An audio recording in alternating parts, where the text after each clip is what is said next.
Hello, this is the second in a three-part video series looking at the identity of Churches of Christ, who we are and what makes us tick.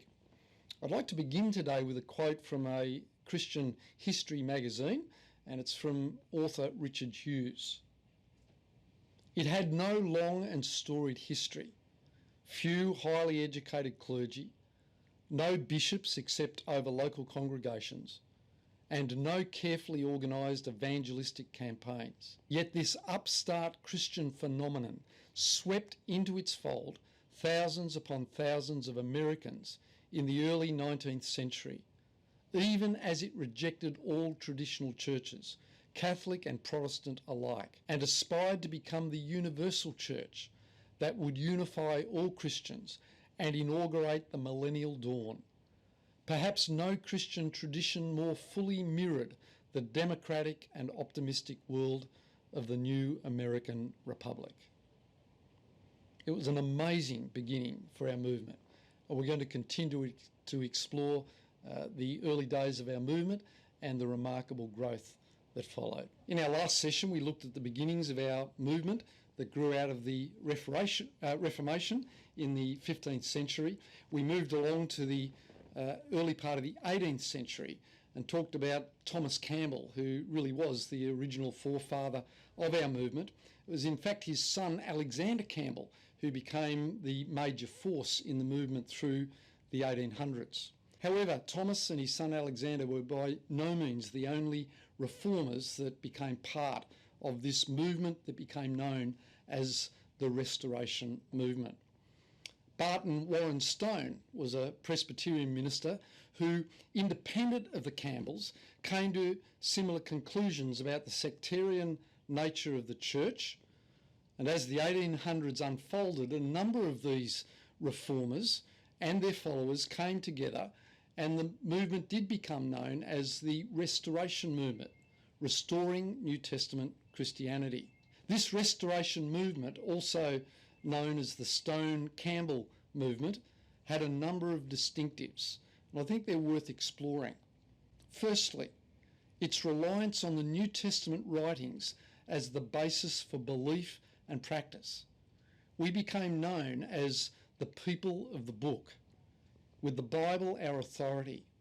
And so where the scriptures speak, we speak. Where the scriptures are silent, we are silent.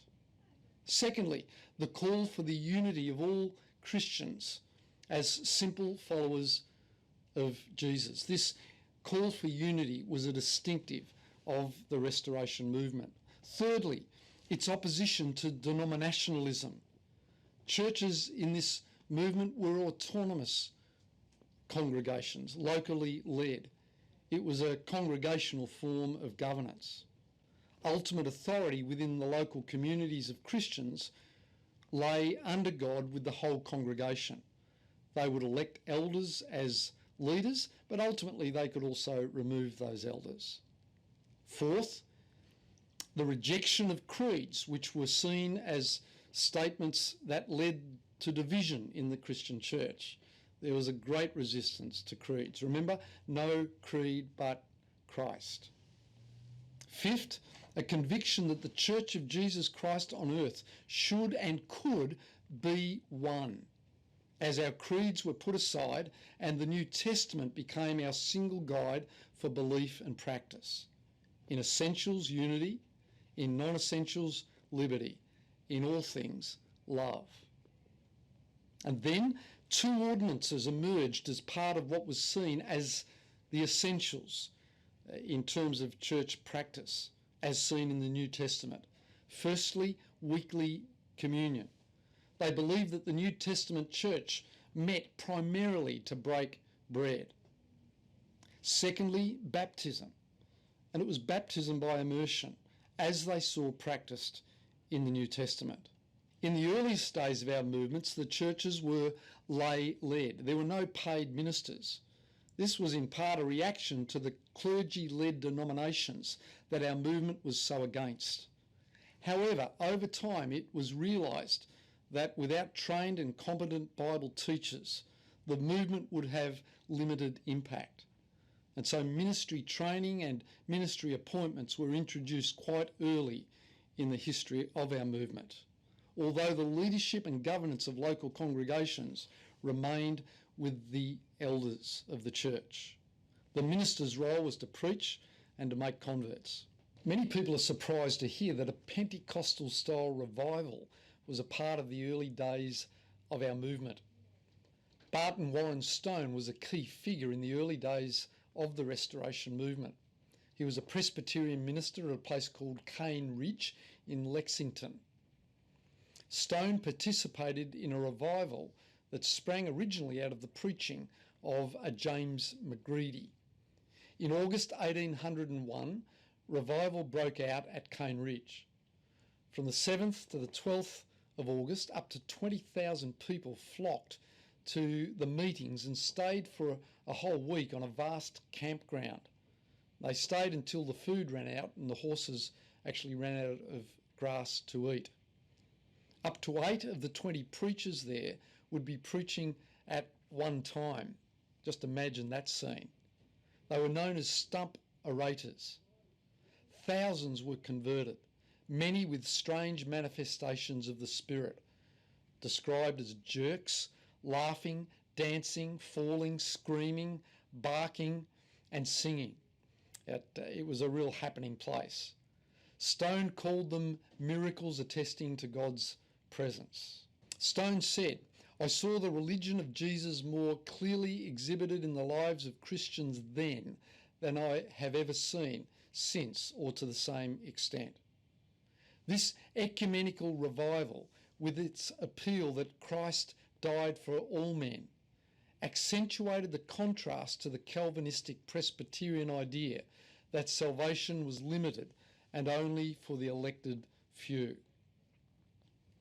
Sharing with Methodist, Baptist and Presbyterian ministers in this revival convinced Stone that the Holy Spirit could enlighten and guide Christians into an understanding of the Scriptures without the help of creeds. He also became aware of the sinfulness of division. With other Presbyterian ministers who had participated in the revival, he was censured by the Kentucky Synod. 5 ministers withdrew from the Synod's jurisdiction and were officially suspended. They were committed to accepting the Bible as full, final and complete authority. Stone eventually assumed leadership of the group. He was very popular as an evangelist. His preaching attracted many, many people to his movement. Now, it wasn't actually until 1824 that Barton Stone met Thomas and Alexander Campbell. In 1832, the Christians, as they were called under Stone, and the disciples, as they were named under Campbell, actually came together and formed one movement. The Restoration movement was now in full swing and saw remarkable growth. Once underway, the progress of the Restoration movement was quite remarkable. By 1860, they numbered 200,000 in the United States. By 1909, the centennial of our movement, there were over 1 million members. In 2013, as it turns out, it was estimated that the Stone Campbell movement had 7.4 million members worldwide. Now, if you go to the United States today, don't look for Churches of Christ. That is how we describe ourselves here in Australia. In the US, the movement is found as the Disciples of Christ or independent Christian churches. If you like, you could check out online some of our churches in the United States. 3 great churches are the Central Church in Las Vegas, the Central Christian Church in Phoenix, Arizona, and East Side Christian Church in Los Angeles. In the next video, I'm going to be talking about the beginnings of the movement that we now call Churches of Christ here in Australia. And so during this session, we've looked at the development of the Restoration movement throughout the 1800s under the leadership of Thomas Campbell.